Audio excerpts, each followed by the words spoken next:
Çoxsəsliliyin səsi Araz News radiosunu dinləyirsiniz.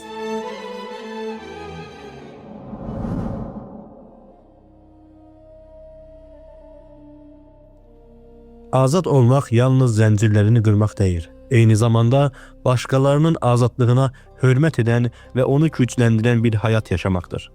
İnsan azad doğulmaz, azadlığını tarix boyu verdiği mübarizələrlə inşa edər. Çünki baskı, ayrı seçkilik və ədalətsizlik öz-özünə aradan qalxmaz. Onları aradan qaldıran şey insanın şərəfini qoruma iradəsidir. Heç bir xalq sonsuza qədər bastırılmaz. Tarix bizə dəfələrlə göstərmişdir ki, bir millətin dili, kimliyi və şərəfi hədəf alındığında o millətin içindən gec ya tez azadlığa doğru yürüyən bir bilinc doğar. Və o bilinc ortaya çıxdığında artıq heç bir güc bir millətin öz taleyini axtarış arzusunu tamamən sustura bilməz.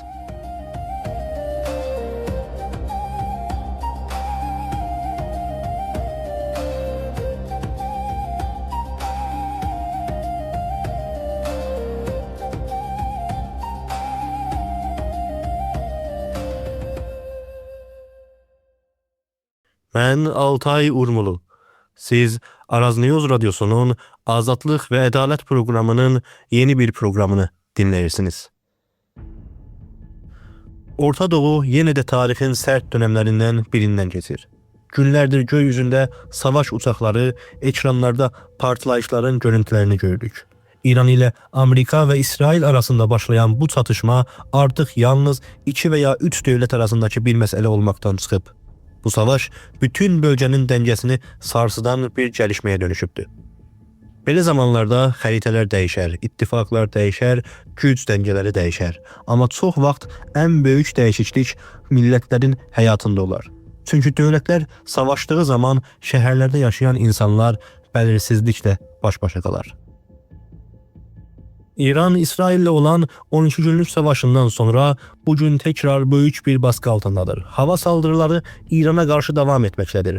Hərbi mərkəzlər hədəf alınmaqdadır. Ölkənin fərqli bölgələrində gərginlik getdikcə artır. Bu tablo istər-istəməz yeni bir sorunu bərabərində gətirir. Dövlətin zəiflədiyi yerlərdə ortaya çıxan boşluqları.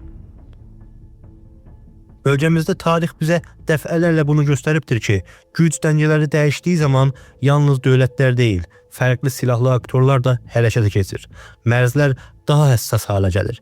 Əski mübahisələr yenidən ortaya çıxır. Bəzi bölgələr yeni hesabların mərkəzinə dönüşür. Türk dünyasının altın körpüsü kimi tanınan Güney Azərbaycanda tam belə bir coğrafiyada yer alır. 100 illərdir bu torpaqlarda yaşayan Türk milləti bugün yenə böyük bir tarixi dönəmdən keçir. Çünki savaş yalnız cəbhələrdə yaşanmır. Bəzən savaşların həqiqi təsiri onların açdığı siyasi və ictimai dəyişikliklərlə ortaya çıxır. Bugün danışacağımız məsələ də tam olaraq budur. Bu savaşın yaratdığı yeni tablonu anlamağa çalışırıq.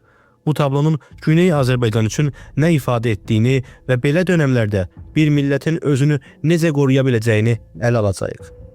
Çünki tarix bəzən xalqların qapısını gözlənilməz zamanlarda çalar və o qapının arxasında hər zaman çətin amma önəmli qərarlar vardır.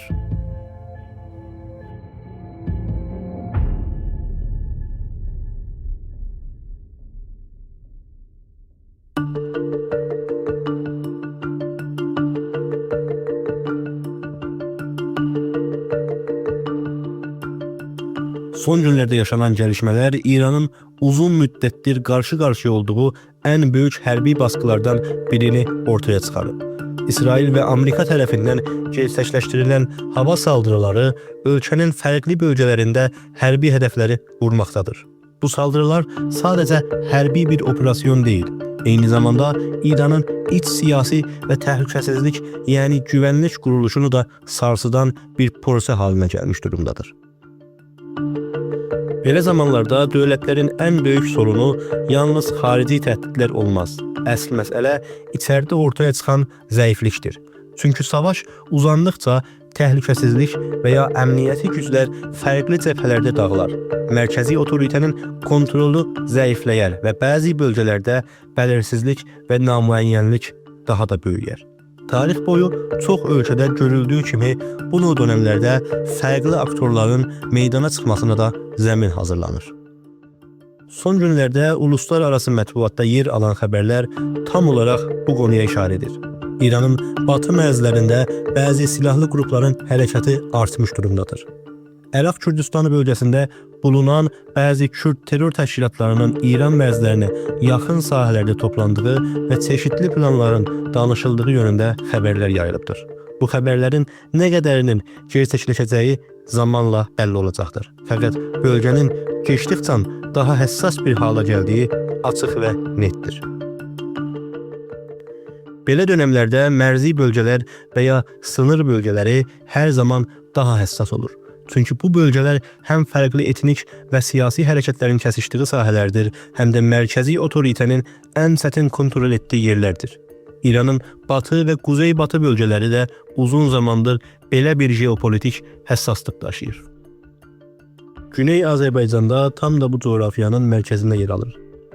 Milyonlarla Türkün yaşadığı bu torpaqlar 100 illərdir bölgənin siyasi və mədəni həyatında belirləyici və təyin edici bir rol oynayıblar. Bugün yaşanan savaş ortamı istər-istəməz vətənimizi də təsirləyən bir gəlişməyə dönüşür. Çünki böyük savaşlar yalnız dövlətlərin hərbi gücünü deyil, eyni zamanda millətlərin əmniyyəti duyğusunu da sarsıdar. Belə zamanlarda ən önəmli məsələ millətlərin öz şəhərlərini, öz vətənlərini, öz həyatlarını və öz gələcəyini necə qoruyacağıdır. Savaş dönəmlərində ən böyük güc çox vaxt silah deyil, millətlərin sahib olduğu direniş ruhu, bilinç və dayanışmadır. Çünki bir millət öz varlığının dəyərini anladığı zaman ən çətin dönəmlərdə belə ayaqda qalmağı başara bilər.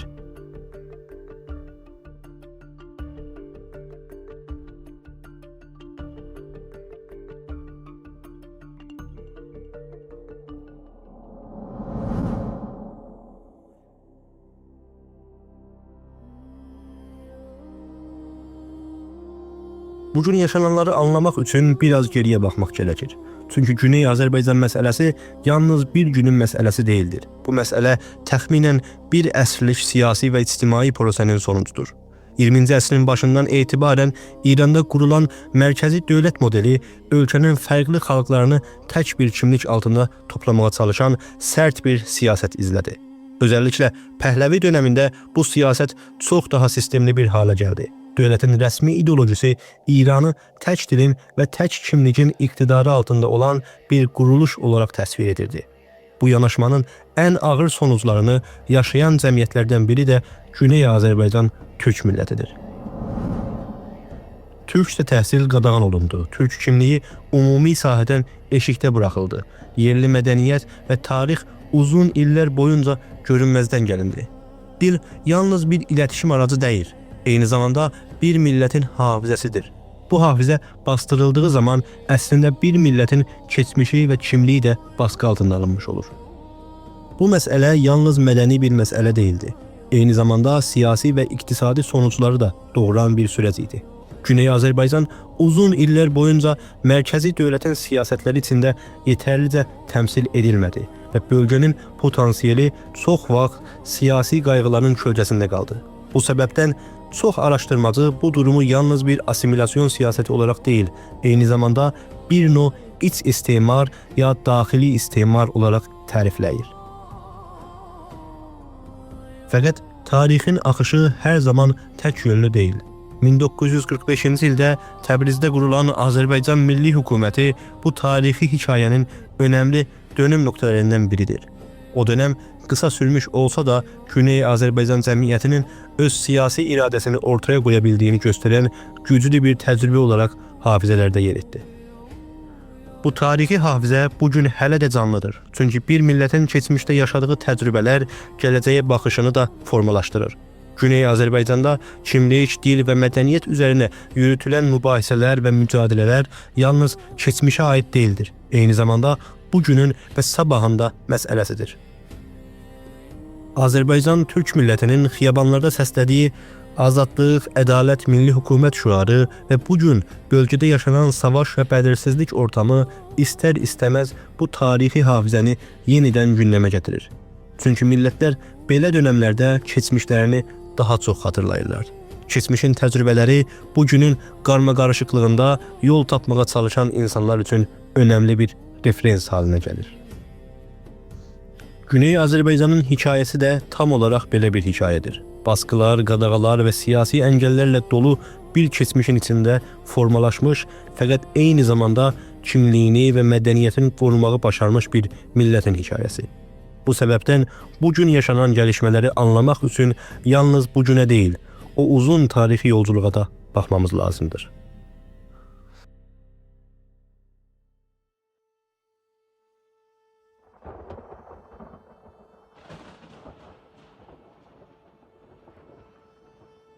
Savaşların ən çətin tərəfi də yalnız cəbhədə yaşanan çatışmalar deyil.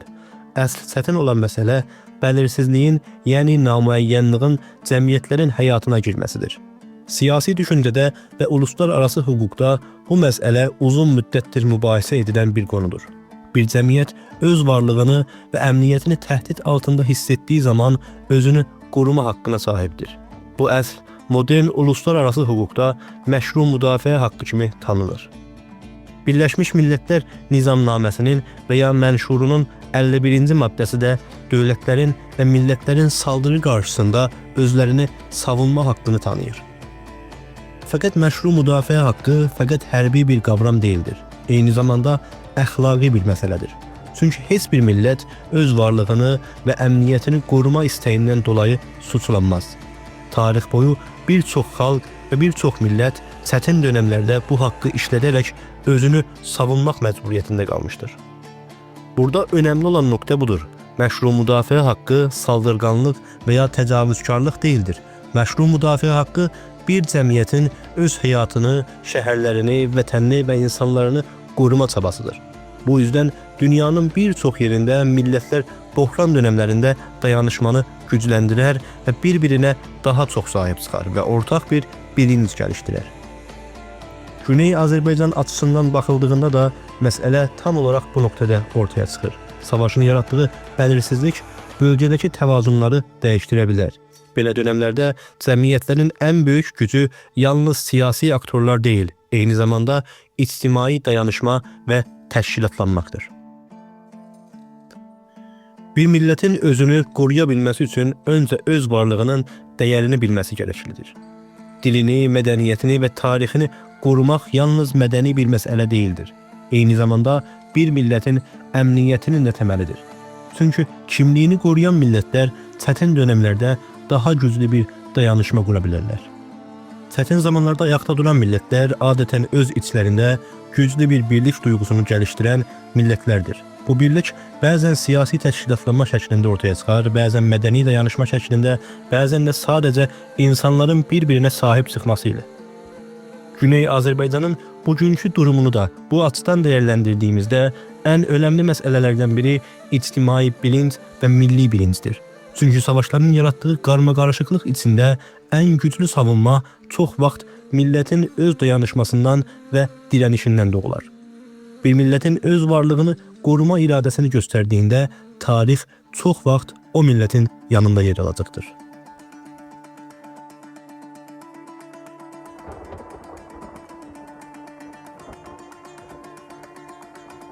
Bugün yaşanan savaş yalnız İran ile Amerika ve İsrail arasında yaşanan bir hərbi çatışma değildir. Bu savaş eyni zamanda bölgenin siyasi xəritəsini də təsirləyə biləcək bir gəlişməyə dönüşmüş durumdadır. Belə dönemlerde yalnız dövlətlər deyil, fərqli silahlı hərəkətlər və siyasi aktorlar da sahaya çıxar. Son günlərdə uluslararası mətbuatda yer alan xəbərlər bu tablonu daha net göstərir. İranın batı mərzlərində bəzi Kürd silahlı qruplarının hərəkətləndiyi və çeşitli planların danışıldığı yönündə bilgiler yayılır.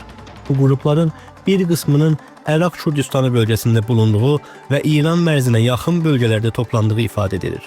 Bəzi qaynaqlar bu güclərin İranın batı mərzlərindəki bəzi qəsəbələri ələ keçirməni mübahisə etdiyini yazırlar. Bu növ gəlişmələr bölgədəki həssas dəngələri daha qarmaşıq hala gətirir. Çünki İranın batı mərzləri uzun zamandır fərqli siyasi və silahlı hərəkətlərin təsiri altında olduğu bir coğrafiyadır. Belə dönemlerde bu növ hərəkətlərin sahədə daha görünür hala gelmesi şaşırtıcı değildir. Ancak bu durum eyni zamanda bölgenin daha kövrək ve daha həssas bir hala gelmesine neden olacaktır. Diğer tərəfdən də bu növ planların gerçəkləşməsinin asan olmadığı da açıqdır. Bölgədəki bir çox aktor bu növ bir çatışmanın genişlənməsindən əndişə edir. Irak Kürdistanı idarəsi doğrudan belə bir savaşa sürüklənmək istəmədiyini açıqca ifadə edibdir.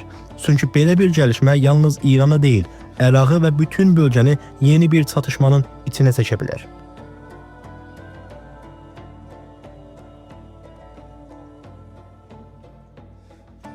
Bu tablo Güney Azerbaycan açısından daha diqqətlə dəyərləndirilməsi gereken bir durum ortaya çıxardır. Çünkü Güney Azerbaycan coğrafyası yalnız mədəni ve tarihi açıdan değil, eyni zamanda stratejik açıdan da çok önemli bir bölgede yer alır. Anadolu ile Kafkas arasında bulunan bu bölge 100 illərdir ticaret yollarının, siyasi rəqabətlərin ve böyük güc mücadilələrinin kəsişdiyi bir sahə olmuştur.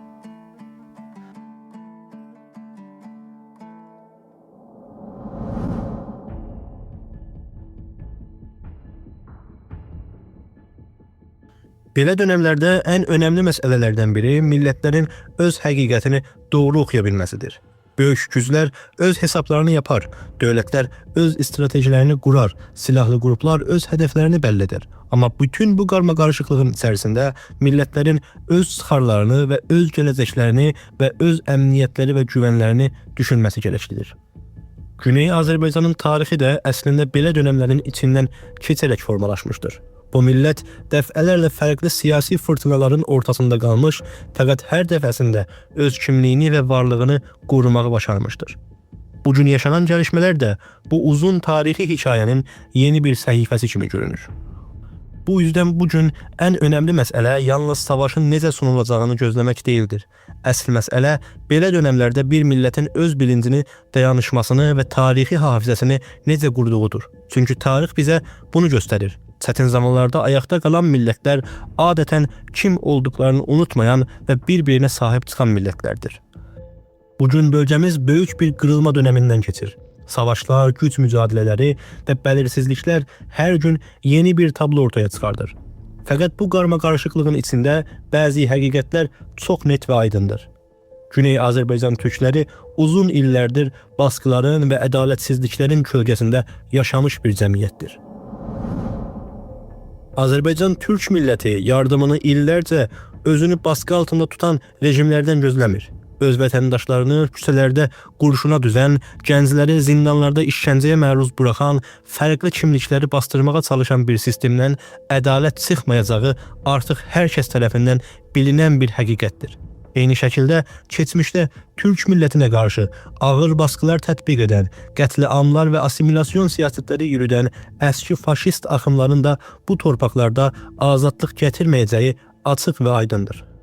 İran'da yaşayan Fars olmayan milletler için bu ülke uzun iller boyunca bir vətən olmaktan çox bir zindana dönüşmüştür. Diller qadağan olunmuş, kimlikler bastırılmış, insanlar yalnız fərqli oldukları için baskı görmüştür. Küçelerde kurşunlar danışmış. Bir gün savaşın, başka bir gün ittilatın qapıları açılmış ve bir çox gənc bu qaranlıq quruluşlarla üzləşmək məcburiyyətində qalmışdır.